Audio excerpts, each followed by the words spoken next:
Bom dia, pessoal. Bom, estou de volta hoje aí com a segunda videoaula referente ao nosso curso para brigadas de emergência, tá? Para quem está aí seguindo aí, já assistiu a primeira videoaula, essa aqui é a segunda e nós vamos falar um pouquinho do terceiro item da IT 17, a teoria do fogo. Lembrando para vocês que todos esses tópicos que eu estou colocando aqui para vocês são tópicos obrigatórios que constam no IT 17, tá? Vou falar um pouquinho para vocês agora sobre a teoria do fogo. Bom, o que seria o fogo? O fogo é uma reação química, tá, que desprende luz e calor. Tá? E como que você vai explicar para esse brigadista, ou para você que é brigadista, está assistindo o vídeo aí para melhorar os seus conhecimentos, tá? Como que você vai explicar, como que você vai entender como que o fogo se inicia? Qual que é o processo para você ter o fogo? Tá? Antigamente, pelos brigadistas mais antigos, era se passado o triângulo do fogo. Tá? Você teria que ter 3 elementos para formar o fogo, ou seja, o combustível, que é o material que está queimando, que vai se queimar, você teria que ter o comburente, que é o oxigênio, e você teria que ter uma fonte de calor. Tá? Somente com esses 3 elementos você teria o fogo. A partir dos anos que o pessoal foi estudando melhor sobre o assunto, eles chegaram à conclusão que você poderia ter uma fonte de calor, o comburente, o combustível e não ter fogo. Você precisaria ter um quarto elemento. Qual que seria esse quarto elemento? A reação em cadeia. Tá? Vou explicar para vocês aqui agora. Imagine, nesse ambiente que eu estou aqui, a atmosfera está cheia de oxigênio, tá? Eu tenho aqui uma fonte de calor, tá? O fogo, e tenho um combustível, esse pedaço de papel. Tá? A partir do momento que eu encosto aqui, ó, o fogo no papel, ó, tá? Eu tô encostando a fonte de calor no combustível com uma atmosfera cheia de comburente, e mesmo assim eu não tenho fogo. Por quê? Porque eu não tive aqui uma reação em cadeia nesse combustível. Ou seja, eu não fiquei tempo suficiente aqui com a fonte de calor em contato com esse combustível para que ele pudesse começar a ter uma reação química, uma reação em cadeia, que não é o caso do quarto elemento, onde ele vai começar a soltar vapores que vão se incendiar. Se eu só simplesmente passar aqui, ó, o fogo no combustível, eu não tenho fogo. A fonte de calor no combustível não tem fogo. Agora, se eu deixar aqui encostado, ó, aí sim, ó, aí eu tenho fogo. O que aconteceu aqui? Tá? Esse combustível, esse papel, ele foi aquecido por uma fonte externa de calor, até elevando a sua temperatura. Essa elevação de temperatura sofreu uma reação em cadeia, tá? Ou seja, ele começou a desprender gases que se incendiaram. Então aí nasceu o fogo. Então agora nós usamos o tetraedro do fogo. Então, para você poder explicar resumidamente, tá? É simples. O fogo é um resultado de uma reação química que desprende luz e calor. E como que ele se forma? Quando eu tenho combustível, que ele foi aquecido por uma fonte externa de calor, até o ponto onde ele começou a desprender gases que se incendiaram. Tá? E esse processo ele vai passar pelo ponto de fulgor e pelo ponto de combustão. Nós vamos verificar esses 2 itens mais à frente aqui na nossa palestra. Mas esse esqueminha que eu fiz aqui era só para você conseguir pegar, legal você entender como é que o fogo se forma, tá? Bom, continuando aqui com a nossa videoaula sobre a teoria do fogo, vou falar um pouquinho para vocês agora sobre os elementos da combustão, tá? Nos nossos elementos da combustão, tudo que se começa com um processo de queima, ou seja, é o início da combustão, tá? Quando eu tenho a conversão de um combustível, tá, para o estado gasoso, através do quê? De um aquecimento. É o que eu mostrei para vocês agora. Esse combustível está sendo aquecido e ele tem uma transformação para um estado gasoso, onde ele começa o início da combustão. Tá? É o processo de queima. Outro elemento da combustão são os combustíveis, né, pessoal? Bom, nós temos os combustíveis sólidos, líquidos e gasosos. Vou falar um pouquinho para vocês aqui de cada um deles. Bom, os combustíveis sólidos são Bom, combustível, em geral, é toda substância que pode queimar e alimentar a combustão. Essa é a definição de combustível. Tá? Dentre esses combustíveis nós temos agora os líquidos, os sólidos e os gasosos. Os sólidos são os materiais que queimam em superfície e profundidade, tá? Ou seja, madeira, papel, tecido. Tá? E após a sua queima, ele tem uma característica de deixar cinzas, né? Ele deixa aqueles resíduos ali. Tá? Nós temos também os combustíveis gasosos, tá? Que eles possuem uma propriedade de interagir melhor com a atmosfera, ali, com o oxigênio, e então ele tem uma queima ali bem mais fácil. Muitas vezes ele não precisa daquela fonte de calor tá? Simplesmente o aumento ele não precisa da chama, simplesmente uma fonte de calor, um aumento da temperatura já pode iniciar o foco de incêndio aí, tá? Como por exemplo aí o acetileno, tá? O GLP, o gás liquefeito de petróleo. Então todos esses combustíveis gasosos, tá? Eles são muito mais perigosos aí, devido a não precisar da chama, simplesmente um aumento de calor ele já começa a pegar fogo, tá? Bom, o outro elemento aqui, o outro combustível que nós temos são os líquidos, né? Falamos dos sólidos, dos gasosos, nós temos também os líquidos, que eles queimam somente em superfície e não deixam resíduos aí após a queima, tá? Dentre os líquidos aí, nesse grupo de combustíveis, tá? Nós temos os líquidos voláteis e os não voláteis, tá? Qual que é a diferença? Tá? Você pode perceber aí, principalmente quando você vai acender uma churrasqueira aí, que se você usar óleo de cozinha ou você usar álcool, tá? No álcool o fogo vai bem mais rápido, né? Aí sim, porque o álcool ele é um líquido volátil e o óleo de cozinha ele é um líquido não volátil. Mas o que quer dizer isso daí, Fabiano? Bom, os líquidos voláteis eles produzem gases a uma temperatura menor do que 20 graus, tá? Então, até 20 graus ali, ele está produzindo gases, tá? Esses gases aí em contato com o calor, ele ocasiona ali uma oxidação, tá? Que é o aumento da temperatura e ele produz a chama, tá? Como por exemplo, gasolina, thinner, álcool e etc. Então, resumindo, o que é um líquido volátil? É um líquido que desprende gases até 20 graus, tá? Desprendendo gases ali com o aumento da temperatura, ele já vai provocar a chama, tá? Os líquidos não voláteis, eles já não têm esse processo de liberação de gases.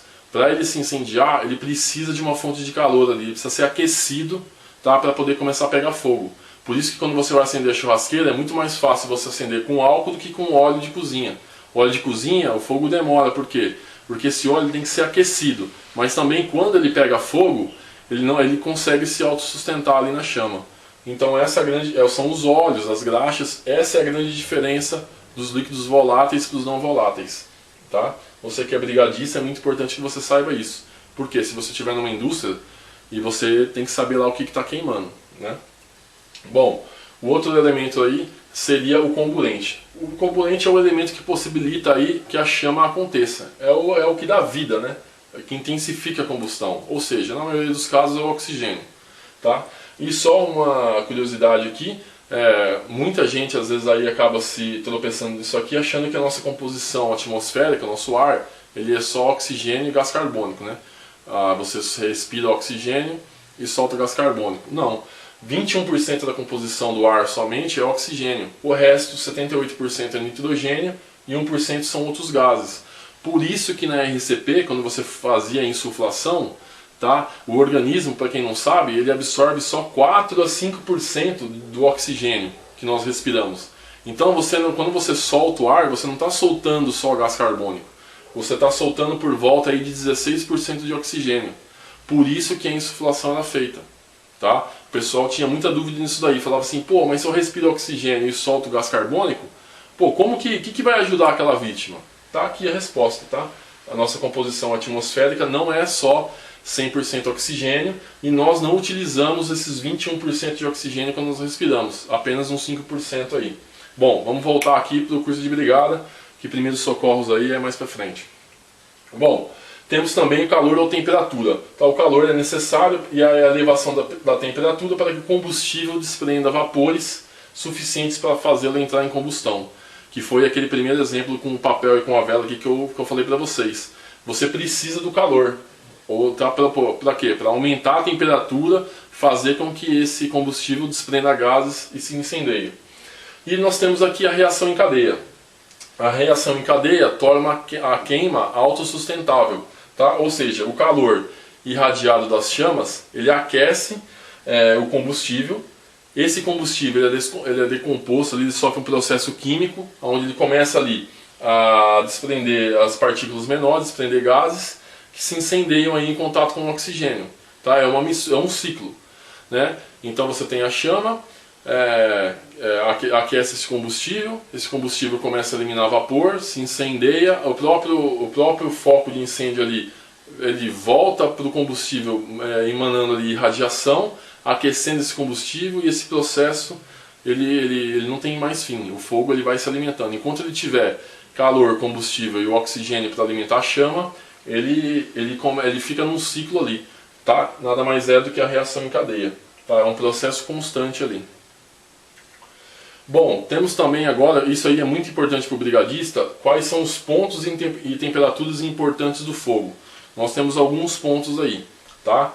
Nós temos o ponto de fulgor, tá? O que seria esse ponto de fulgor? Tá? Todo combustível ele tem uma temperatura mínima, que é o ponto de fulgor, é a temperatura no qual esse combustível, quando ele está sendo aquecido por uma fonte externa de calor, ele começa a desprender gases que se incendeiam.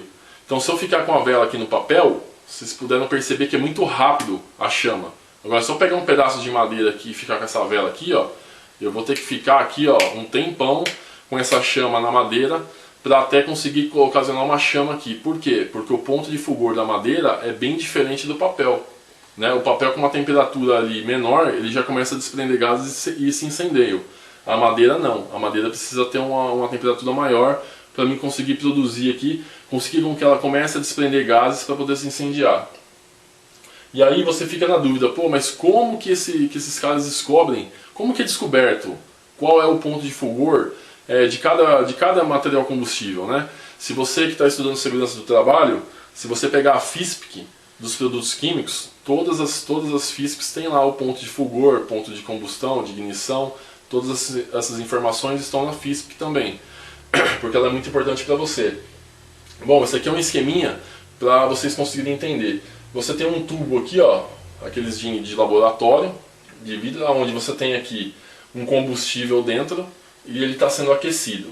Juntamente aqui com esse tubo você tem um termômetro, tá? E aqui em cima, representando o palitinho de fósforo, você tem um dispositivo que fica mandando faísca, tá? E aí o que acontece? Você começa a aquecer esse combustível, tá? Você tem aqui, ó, o sistema jogando faísca, tá? A hora que chegar numa temperatura do combustível, onde ele vai começar a desprender gases aqui, ó, desprendimento de vapores, ele vai dar aquele bleve, aquela chama, mas quando você retira, tá, a fonte de calor, essa chama se apaga, ela não consegue se manter. E aí eles verificam aqui qual foi a temperatura que aconteceu, né, esse bleve aí, essa chama que apareceu.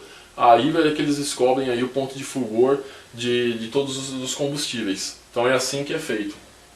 Tá? O ponto de fulgor para o ponto de combustão é muito rápido, pessoal. Tá? 4 ali, 5, é poucos graus ali de diferença para você pegar um combustível do ponto de fulgor para o ponto de combustão. Tá? Eu vou explicar para vocês aqui, ó, o ponto de combustão. O ponto de combustão é a temperatura mínima necessária que esse combustível ele é aquecido por uma fonte externa de calor, ele desprende gases e esses gases se incendeiam. E quando você retira, tá, a chama, esse fogo ele consegue já se autossustentar. Aí é o ponto de combustão.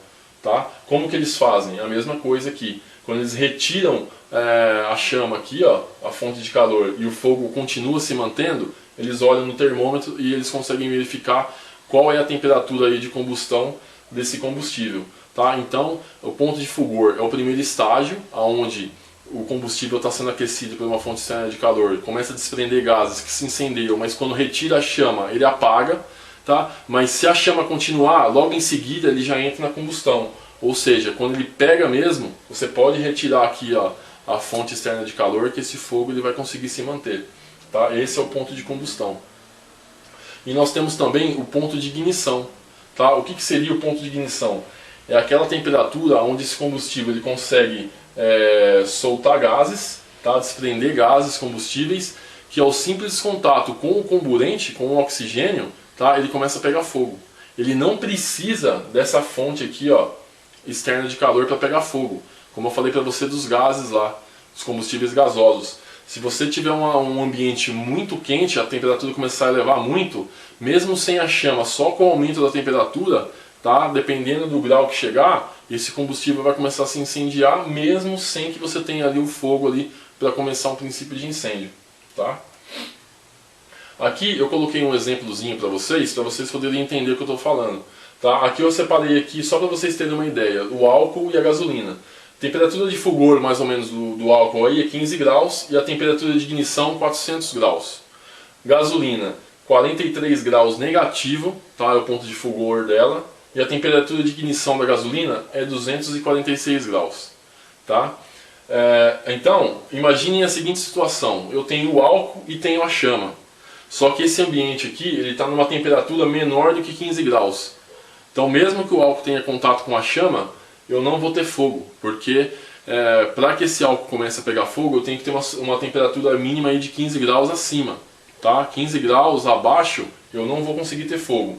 Se eu tiver o álcool com uma temperatura acima de 15 graus aqui, ó, uma fonte de calor, tá? Eu tenho combustível, o oxigênio, uma fonte de calor, uma temperatura acima de 15 graus, aí eu vou ter fogo.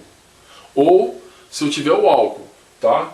Sem a chama, onde eu tenho o oxigênio e essa temperatura ambiente chegar acima de 400 graus, esse álcool vai começar a pegar fogo. Eu vou ter fogo mesmo sem a chama. Por quê? Porque o álcool chegou a uma temperatura maior do que 400 graus. Tá? A gasolina já não. A gasolina, 246 graus, ela já pega fogo. Tá? Bom, vou passar um pouquinho para vocês agora, mudando um pouquinho sobre as fases do fogo. Isso aqui é muito importante, principalmente para você que é brigadista e para quem não é também, porque você vai evitar de se machucar no caso de você estar num incêndio, ou você for brigadista, você está num prédio aí tentando fugir do incêndio. Existem alguns sinais que eu vou passar para vocês agora para evitar de vocês se machucarem, e vocês vão saber também porquê de um procedimento que é sempre passado para a brigada e muitas vezes a pessoa não sabe. Tá? Bom, as fases do fogo, nós temos 3 fases. A primeira fase, que é a fase inicial, onde aqui começou o princípio de incêndio. Tá? Então o oxigênio contido no ar, ele não está ainda tão reduzido, porque o fogo começou agora. Tá? E esse fogo está produzindo o quê? Vapor d'água, monóxido de carbono e dióxido de carbono. Tá? E outros gases. Tá? Ele começou a se queimar. Tá? Grande parte do calor aqui está sendo consumido pelo aquecimento dos próprios combustíveis que estão aqui ao redor. Tá? A temperatura do ambiente aqui ainda ela não aumentou muito. Tá? É a fase inicial do fogo. Começou o fogo agora. Então o calor está sendo gerado e ele vai evoluir aí se não iniciar o princípio de combate agora. Se você já não for identificado esse princípio de incêndio, ele vai aqui gerar aqui um grande incêndio. Tá? Então essa é a fase inicial. Depois da fase inicial nós temos a segunda fase, que é a queima livre. Tá? Ou seja, o ar que está rico em oxigênio aqui, ele é arrastado para dentro do ambiente pelo efeito da convecção. Ou seja, o incêndio se alastrou, tá? A temperatura aqui desse ambiente está muito elevada. Tá? O ar quente ele é bem mais leve do que o ar frio. Então o que faz? Como você começa a já ter um incêndio de grandes proporções aqui, nesse recipiente, todo esse ar quente ele começa a subir, tá? E começa a querer sair daqui, pelas frestas, chaminé, poço de elevador, tá? Todas as aberturas aqui no teto que tiver, esse ar quente vai começar a dissipar e ele empurra o ar frio para baixo, fazendo também com que entre ar fresco, tá? Pelas aberturas que estão embaixo. Então, quando você fala para os bombeiros, para os brigadistas, sempre que você tiver um incêndio, você tem que engatinhar, andar próximo do solo. Se você for combater um incêndio, caso for um brigadista profissional, tá? Você tem que entrar num ambiente desse aqui, você tem que estar agachado, sempre com APA. Tá? Você não tem como combater um incêndio desse sem APA, que é o cilindro de respiração autônoma. Por quê? No teto aqui, imaginem vocês que a temperatura pode passar dos 700 graus. Se você entrar em pé aqui, começar a combater em pé e inalar esse gás, esse ar, numa temperatura dessa, você tá na roça, parceiro, entendeu? Você vai ter queimadura dos pulmões aí, das vias aéreas, entendeu? Por isso a importância de você estar embaixo, porque a temperatura do ar aqui embaixo vai ser menor, tá? E você sempre com respiração, com o cilindro de respiração autônoma. Então essa daqui, é a queima livre, tá? É a segunda fase. Quando você está nessa segunda fase, você pode acontecer um fenômeno, né, que nós bombeiros conhecemos como flashover. Tá? Ele é dentro da queima livre também. O que seria o flashover? O fogo ele aquece gradualmente aqui todos os combustíveis que estão dentro daquele cenário que vocês puderam ver. Tá? Quando todos esses combustíveis chegam ao ponto de ignição ao mesmo tempo, tá? Pode ocasionar, eles começam a soltar os gases inflamáveis e pode ocasionar uma explosão. que é essa língua de fogo, normalmente quando acontece. Por quê? Você está com incêndio confinado, tá? O fogo está confinado, a temperatura está confinada ali, tá? Não tem uma ventilação ali apropriada, essa temperatura vai aumentando, os outros combustíveis ao redor ali vão entrando no processo de ignição ao mesmo tempo, e aí vai acabar acontecendo essa explosão, a queima dos vapores aí ao mesmo tempo, que é essa língua de fogo. Então vocês têm que tomar cuidado aí quando vocês estiverem aí num ambiente confinado em incêndio, tá? E normalmente é no alto, ela vem por cima, por isso sempre você tem que ficar embaixo, tá? Bom, nós temos a próxima fase, tá? Que é a queima lenta, tá? O que seria a queima lenta? A nossa terceira fase do fogo aí. O fogo ele continua a consumir o oxigênio, tá? Porém, como ele está no ambiente confinado ali, o oxigênio, o que acontece? Ele não é suficiente mais para alimentar toda aquela chama, tá? Quando o oxigênio ele começa a cair de 8% a menos, muitas vezes a chama não é essa quantidade de oxigênio, ela não é suficiente, tá? Para alimentar esse fogo que está lá dentro. E o que acontece? A chama ela desaparece, vai começar a ficar só em brasa, né? Só que o calor, tá? Ele não desaparece, ele continua lá, tá? E esses combustíveis eles vão desprendendo gases inflamáveis aí, tá? E essa atmosfera ela fica ocupada por fumaça e por vapores inflamáveis. Aí é o que pode acontecer, o famoso Black Draft, tá? Que todo mundo sabe. Todo o curso de brigadistas, vocês são instruídos se você estiver fugindo de um local, ou você chegar a desconfiar que existe um princípio de incêndio dentro de um local, que você chegue na porta, você nunca abre a porta e já entra, né? O que você faz? Você vai chegar aqui na porta, ó, com a palma na mão, e encostar na porta para verificar se essa porta está quente. Porque se ela estiver muito quente, você pode ter uma atmosfera do outro lado que vai ocasionar um black draft se você abrir a porta, né? Mas por que acontece essa explosão, né? Vamos entender. Porque, que nem eu falei, na queima lenta a combustão lá é incompleta porque o oxigênio que está naquele ambiente ele não é suficiente para alimentar aquela chama, né? Aí as chamas elas desaparecem, mas o calor não, que é esse quadrinho aqui, ó. A partir do momento que você vai e abre a porta, o que acontece? Tá? Você injeta o oxigênio lá dentro, tá? O oxigênio entra, tá? E era o que faltava para essa chama voltar a se dar aquela reignição, é onde acontece aquela explosão. Por quê? Porque você tem um ambiente confinado com vapores inflamáveis lá dentro, tá? Muito quente, o calor ele não se dissipou, mas a chama apagou. Por quê? Porque o nível de oxigênio lá dentro é baixo. A partir do momento que você abriu a porta, repentinamente, você introduziu o que o fogo estava precisando e estava esperando, o oxigênio. Aí acontece a explosão. Então, para você evitar isso daí, você tem que fazer uma ventilação apropriada. Aí já cara, nível de bombeiro, tá? É brigadista mesmo, que é o que a gente está passando aqui, um treinamento para brigadas de empresa. Vocês já não vão se envolver com isso daí. Mas eu quis colocar para que vocês entendessem. O pessoal passa o Black Draft para todo mundo, o Flashover, tá? Só como fenômeno. Você abriu a porta, explode. Mas por quê? Você é brigadista, você tem que entender o porquê que acontece essa explosão. Aí fica mais fácil de no incêndio você lembrar, opa, essa porta está quente. Se você tiver que abrir, você encosta na parede aqui, ó, lateralmente, você vai lá na saída, você abre e se protege na parede, tá? Você sai de frente, você não vai lá na frente da porta e entrar, se você não tiver outro jeito, tá? Bom, pessoal, a segunda videoaula fica por aqui, tá? Para você que está gostando das videoaulas e está querendo receber o material, tá? O seriado dessa segunda videoaula, tá? É 24 horas, tá? Muito louca essa série, mano, adoro esse seriado. Se você não entendeu porque eu falei 24 horas, vai lá na primeira videoaula, assiste ela na íntegra, que eu estou explicando lá o porquê que eu estou falando nos seriados, tá? Para quem está assistindo todas as videoaulas, no final vai me mandar um e-mail da forma como eu estou falando lá na primeira videoaula e eu vou encaminhar esse material para vocês, tá? Então, o seriado aí da segunda videoaula, vocês já anotem aí, é esse que eu falei. Espero que vocês tenham gostado, tá? Até a próxima aí, até o nosso terceiro vídeo aí da série sobre brigadas de emergência, tá? Bom, e aqui como sempre segue meus contatos, tá? Na medida do possível aí, eu vou conseguindo responder a todos, tá? O meu e-mail o Facebook e o LinkedIn. Falou, pessoal, espero que vocês tenham gostado, tá? Um grande abraço aí.